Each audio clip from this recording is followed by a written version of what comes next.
Hola, bienvenidos. Aquí se inicia Debate en Cámara, un espacio de la Cámara de Representantes para debatir los temas que son noticia en nuestro país y que hacen parte de la agenda legislativa.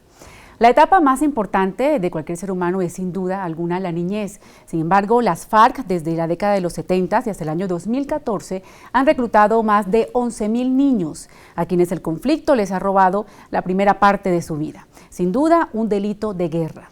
En la última semana, las FARC se han comprometido a abandonar esta práctica en el marco de la negociación de la paz en La Habana.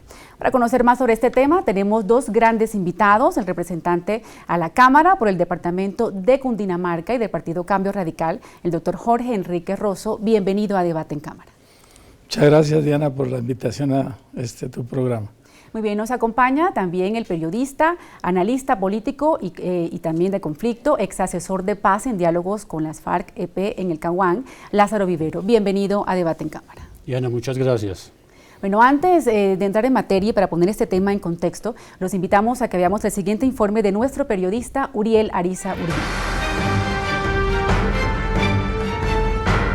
Los grupos armados de todo el mundo reclutan menores de edad para que hagan parte de sus milicias.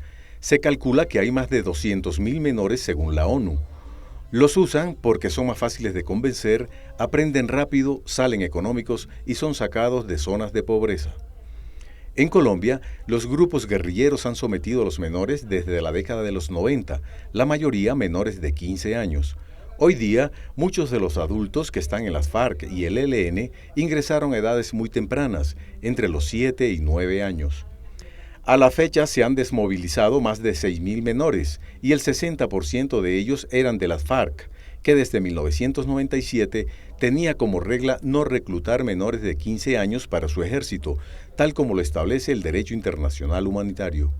En días pasados, las FARC anunciaron la salida de los menores de 15 años de sus milicias, que según los analistas es un gesto de confianza y una señal de que el acuerdo final está cerca, algo que la comunidad internacional ve con buenos ojos y que está dispuesta a apoyar en la ruta de reintegración de los menores a la vida civil. El reclutamiento de menores es un crimen de guerra y los jefes de las FARC deberán responder por tales actos en la Jurisdicción Especial para la Paz.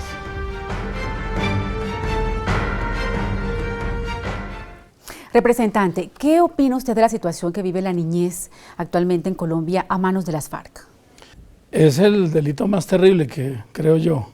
Fuera de que es un delito de lesa humanidad, es uno de los delitos más reprochables que pueden existir. A esos niños se los robaron, fueron secuestrados por las FARC, se los arrancaron del seno de las familias y se los llevaron, y muchos de ellos no saben lo que es la civilización. Muchos de ellos crecieron y hoy son mayores ya y se habituaron a la guerra, pero nunca entienden por qué están allí. Nunca tuvieron una familia, nunca tuvieron el calor que todo niño debe tener.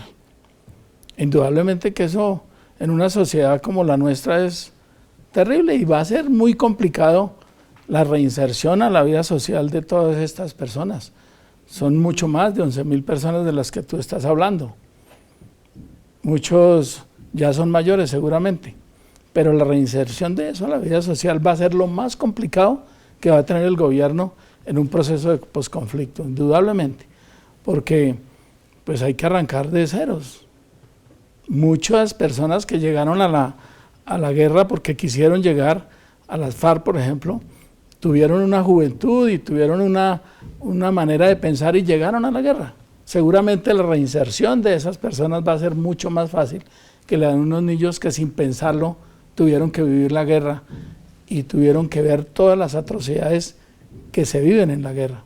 Entonces, esa reinserción va a ser mucho más complicada para el Estado.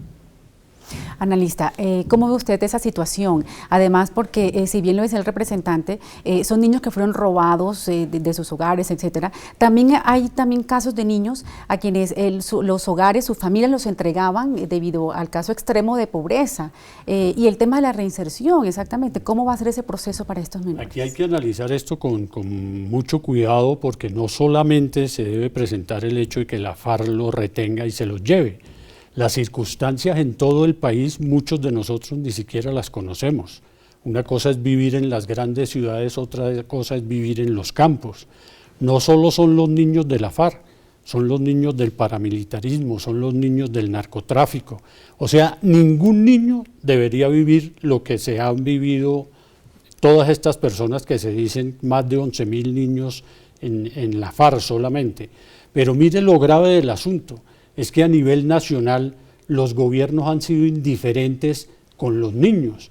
Vemos los niños trabajando, vemos los niños explotados sexualmente, vemos los niños que no tienen el cuidado suficiente para que se dediquen a la educación, sino que son objetos de 1000 cosas que el propio Estado no ha cumplido con su deber de proteger la niñez. Lógicamente rechazamos todo ese tema de la FARC, de la retención de niños, y lo que dice el parlamentario aquí es muy cierto. El gran problema viene es ahora, no solo de los 11.000 niños, que no son 11, sino que esa cifra habla del año 75 hasta la fecha, sino que debe ser un número más reducido, pero el gran reto no son los niños de la FARC, el gran reto son todos los niños del país. Aquí hay que brindarle oportunidades a los niños, sea que estén en la guerrilla, en los grupos narcotraficantes, en las BACRIN, y lógicamente todos esos niños que viven la pobreza que muchas familias del país están viviendo. Bueno, las FARC salen ahora a decir que van a suspender esta práctica de reclutamiento de menores. ¿Consideran ustedes que el acuerdo de paz al que se llegará en La Habana debe incluir eso como una condición para su firma, que sea de completo obligatoriedad, digamos, que sean liberados y que no recluten más menores? Digamos que eso debería ser lo que se pacte en La Habana, que ellos antes de cualquier firma deberían devolver todos esos niños a la vida ordinaria y común de cualquier colombiano. Pero tampoco podemos ser, digamos, estrictos como un punto de honor de que si no es así, pues no se avance en los temas de la firma de eso que ya estamos tan cerca y que todos los colombianos estamos anhelando todos los días. Yo creo, pero sí, las FARC deben tener conciencia de que todos los colombianos estamos esperando eso. Los secuestrados, que no haya ningún secuestrado allá y que los niños estén regresando al seno de sus hogares. Pues muy repito, el gobierno, el Ministerio de nuestra legislación interior da una prioridad en los asuntos de la niñez, y el Ministerio del Interior tiene un programa de reinserción que seguramente va a ser corto y tendrán que hacer unos esfuerzos muy grandes para poder recoger a todos estos niños y poder reinsertarlos de verdad a una vida normal. ¿Usted está de acuerdo, analista? Yo creo que si estamos hablando de unos acuerdos en La Habana para parar la guerra, pues no tiene justificación que se reclute a ninguno, ni niños, ni jóvenes, ni adultos. Simplemente parar la guerra nos va a permitir a nosotros construir la paz. Pero lo vengo repitiendo por todo el país, la paz no es la firma de los acuerdos en La Habana. La paz comienza después de esos acuerdos, pero tenemos que construirla y construirla entre todos, lógicamente involucrando en ello a que los niños del país vivan con la dignidad que tienen que vivir como el resto de la ciudadanía. Pero aquí escondemos las causas a las cuales nos llevaron a esta guerra que casi que no tiene límite, pero nadie habla de ellos, ni nadie se autodetermina como comprometedor de que hubiéramos llegado a esta guerra. Hay que parar todas esas inequidades que estamos viendo y hay que respetar a los niños en el país. Es decir, debería ser realmente una condición para esta firma, digamos, simbólica de la paz en La Habana. No es que no es condición, es que si se firma lo de La Habana simplemente desaparece ese tema, porque ya no va a haber guerra, entonces ¿para qué van a necesitar niños? ¿Para qué van a necesitar jóvenes? No, los niños y los jóvenes a partir de ese momento, el Estado colombiano, el gobierno nacional, tiene que brindarle todas las oportunidades para que se desarrollen como seres humanos con toda y plena dignidad. Muy bien, hacemos una primera pausa. Esto es Debate en Cámara. Ya regresamos.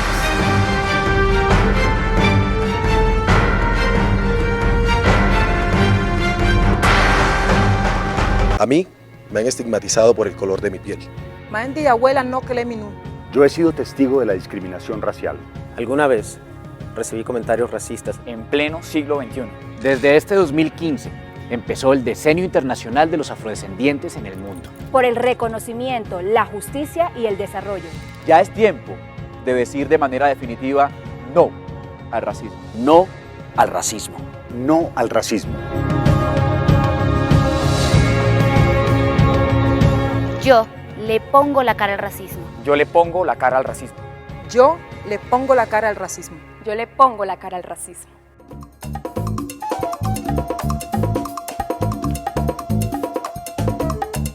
Todos por un nuevo país. Paz, equidad, educación.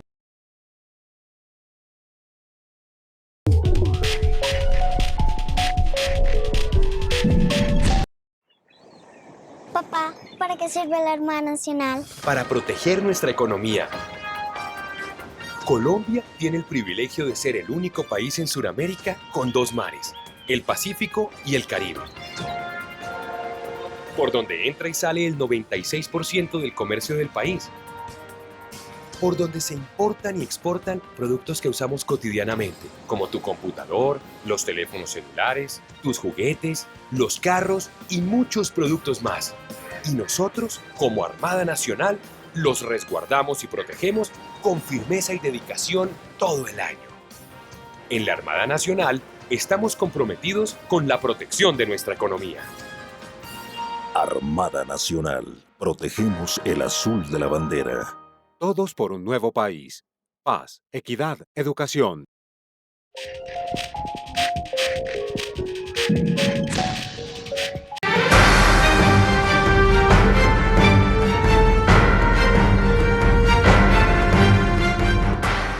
Muy bien, continuamos en Debate en Cámara y tenemos hoy dos grandes invitados, el representante a la Cámara por el Departamento de Cundinamarca del Partido Cambio Radical, el doctor Jorge Enríquez Rosso, y el analista político y de conflicto Lázaro Vivero.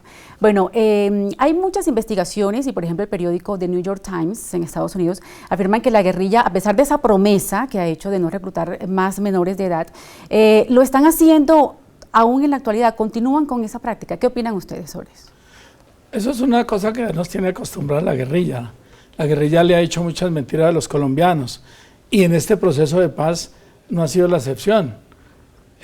Algunas cosas le han dicho al gobierno que no son. Sin embargo, pues todos los colombianos entendemos que esa firma de la paz, como lo decía el doctor Lázaro, no es la paz en sí, pero es el comienzo, es el punto de arranque de un proceso que no lo va a determinar un documento, sino lo determinan son los hechos que sean capaces tanto la guerrilla como el gobierno de cumplir. Precisamente nosotros la semana pasada acabamos de aprobar un proyecto de acto legislativo donde incorporamos todos esos acuerdos para blindarlos, para poder que se crea, tanto la guerrilla le crea al gobierno, porque ahí ni la guerrilla le crea al gobierno, ni el gobierno le crea a la guerrilla. Eso es una cosa normal en un proceso de estos, porque todos sabemos tantas mentiras que nos han contado a los colombianos los guerrilleros. Entonces, había que blindar eso para poder arrancar en ese proceso. Y ese proceso de paz va a ser exitoso en la medida que el gobierno le cumpla a la guerrilla y que la guerrilla le cumpla al gobierno. Entonces, pues ese es el punto de partida y ahí es el quid del asunto, de qué vamos a ser capaces los colombianos de hacer con ese proceso. Y yo agregaría que una cosa es lo que se vive en las grandes ciudades y otra cosa es lo que se vive en los campos y en los pequeños poblados. Si uno va a unas poblaciones de 20.000 habitantes o 30.000 habitantes, nos encontramos con que la gran mayoría de los jóvenes que salen bachilleres, por ejemplo, se quedan sin hacer nada.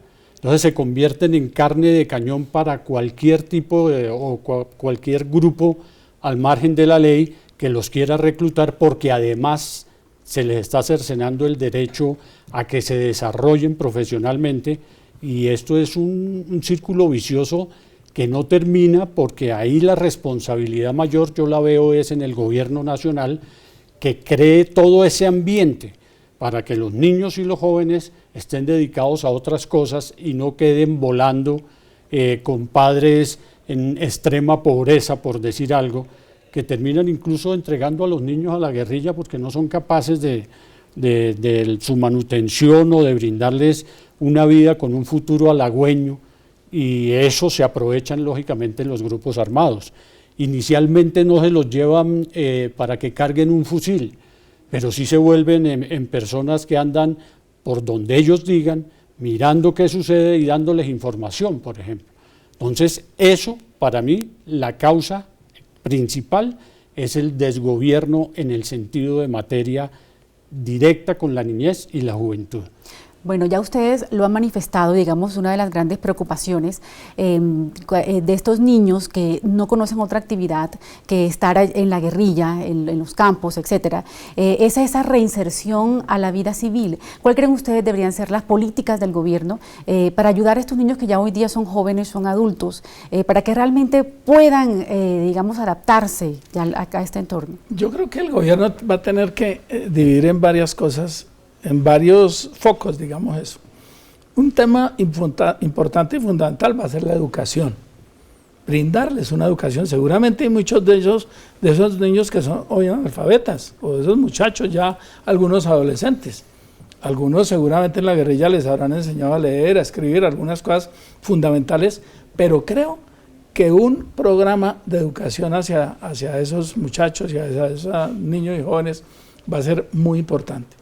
La otro tema es cómo van a poder ellos mantenerse en una vida social. Van a tener posibilidades los que ya han pasado de los 18 años, están completando los 18 años, poder ingresar a una fuerza laboral, ¿qué hacer? Hay que ponerlo a hacer algo. Hay que buscarle su entorno social, familiar de otras épocas para tratar de incorporarlos allí, porque hoy toda la sociedad está enferma, y enferma es precisamente ¿por qué? Por la falta de amor de la familia.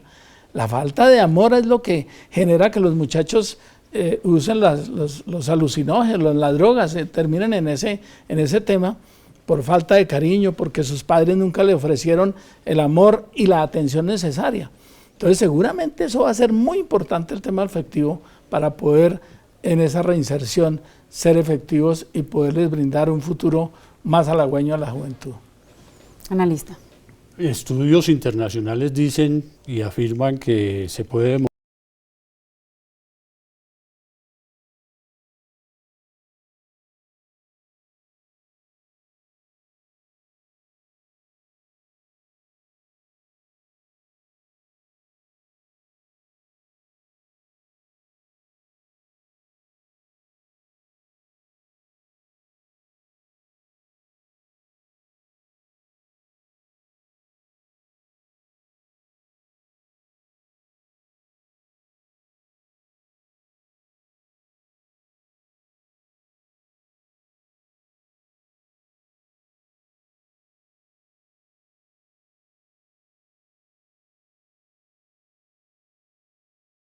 grandísimo. El posconflicto no es solamente el desminado. Yo creo que el posconflicto es cambiar toda una sociedad de los que han estado en la guerra y los que no hemos estado, porque aquí nos acostumbramos incluso a nivel familiar de que lo resolvemos todo es a través de la violencia y no del amor. Entonces, si uno le da un beso a la señora para que los niveles de agresividad se bajen, si eso se logra hacer, comenzamos a construir un país diferente. Pero aquí todos estamos a imponer nuestros criterios y lógicamente gente que ha estado, como dice el doctor Rosso, tantos años metidos en la guerra, con fusil a bordo,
Muy bien, continuamos en este último bloque de debate en Cámara con nuestros invitados, el representante a la Cámara por el Departamento de Cundinamarca, el doctor Jorge Enrique Rosso, y el analista Lázaro Vivero.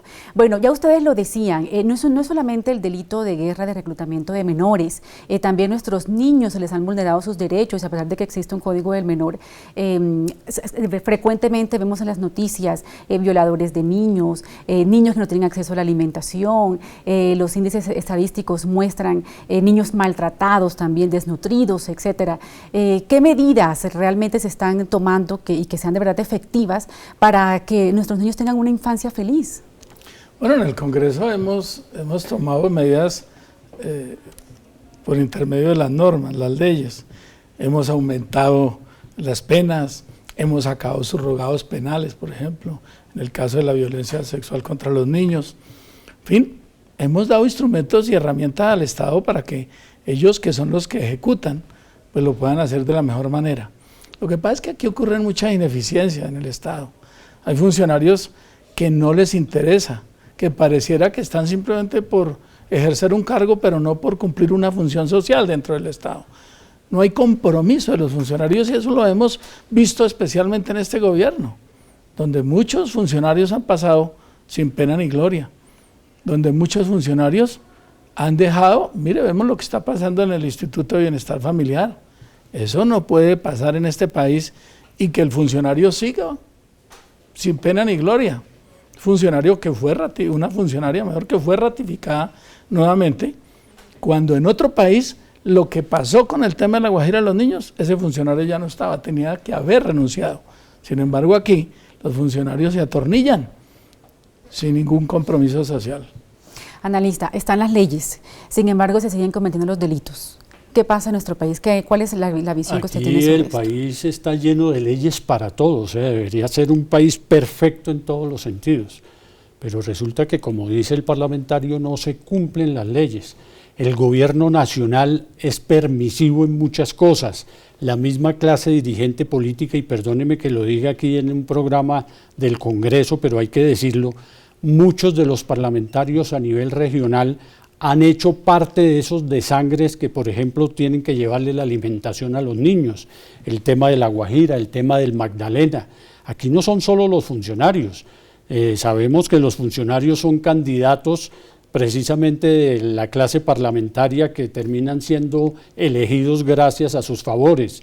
Y eso es lo que tenemos que exigir nosotros como ciudadanía, que se cumplan las leyes, que acabemos con la corrupción rampante que vive el país, que es mucho más grave incluso que la misma guerrilla en este momento, porque todos esos dineros que nos permitirían construir un país mejor, un país con dignidad, con respeto, con justicia, con equidad, con todos los adjetivos que usted quiera, no nos lo permiten porque la corrupción está acabando con el país. No sacamos nada ahora trayendo los niños de la guerrilla y que terminen ellos en delincuentes comunes porque las oportunidades no se dan gracias a que todo lo público se lo están robando. Hay responsabilidad también, representante, no solamente de los estamentos del Estado, sino de todos los poderes del legislativo inclusive. Sí, nosotros no podemos tapar el sol con una mano. La corrupción es rampante en el Estado y no se hace mucho por eso, desafortunadamente. Y tal vez está equivocado un poquito el doctor en su apreciación. Hoy uno va y mira los funcionarios de alto nivel y preguntan de quién son cuotas, como se hablaba anteriormente, que la cuota política de tal político. Hoy no existe eso. Hoy ya no existe eso. Hoy nosotros ni conocemos de dónde aparecen esos funcionarios, ese funcionario de dónde viene, ese funcionario quién es. Muchos no, en el Congreso, por molestar, hagan una encuesta y pregunten a cuántos de los ministros actuales conocen. Y verá que la mayoría de parlamentarios no saben quiénes son, no los conocemos. Y así a nivel de directivos. Hoy lo que pasa es que los famosos técnicos se tomaron la corrupción, reemplazaron a los políticos de otras épocas y ellos son los que hoy ejercen la corrupción rampante en este país, desafortunadamente.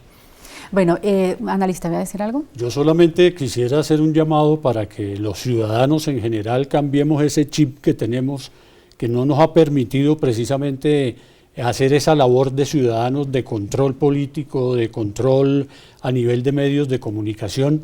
para hacer el llamado de que nos metamos todos en el cuento, la ciudadanía en general, no dejemos solo esto en los entes de control, sino que seamos todos los que estemos pendientes de qué se hace y qué no se hace, y lo denunciemos sin miedo. Si hay que morirnos, nos morimos, pero ese silencio que nos impusieron precisamente a través de las armas unos y otros, hay que acabarlo.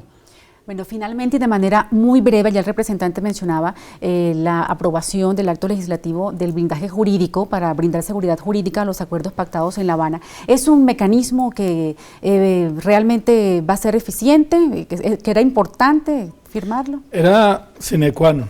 De verdad que eso era lo único que podría dar la posibilidad de que se firme la paz finalmente. Ese instrumento que le acabamos de entregar al presidente de la República era primordial y único para poder ser efectivo realmente una firma de paz. Estamos muy cerca y ese instrumento es lo que va a permitir que esa firma sea posible, y seguramente es el blindaje de verdad que le pudiéramos dar nosotros los congresistas a los guerrilleros y a la paz de los colombianos. ¿Opina usted igual? El único blindaje que yo creo que debe darse es el blindaje de que se cumplan las cosas unos y otros. Aquí todo está blindado y todo se viola, y todo se incumple, y yo creo que es una mentalidad de que tanto la guerrilla como el gobierno nacional cumplan lo que han dicho para realmente comenzar entre todos a construir la paz de Colombia. Muy bien, aquí están estas opiniones y de esta manera llegamos al final de la emisión de hoy de Debate en Cámara con nuestros invitados, el representante a la Cámara por el Departamento de Cundinamarca y Cambio Radical, el doctor Jorge Enrique Ros Rodríguez. Un placer haberlo tenido aquí en Debate en Cámara. Muchas gracias, Diana, por la invitación. Muy bien, el periodista, analista, experto en temas de conflicto, Lázaro Vivero. Un placer haberlo tenido aquí en Debate en Cámara. Gracias, Diana, y ojalá este espacio lo multipliquen, porque la pedagogía de la paz requiere de todos los medios de comunicación. Muy bien, así es. A ustedes también muchas gracias por su compañía. La próxima semana un nuevo tema que le sirve a la gente aquí en Debate en Cámara. Hasta pronto.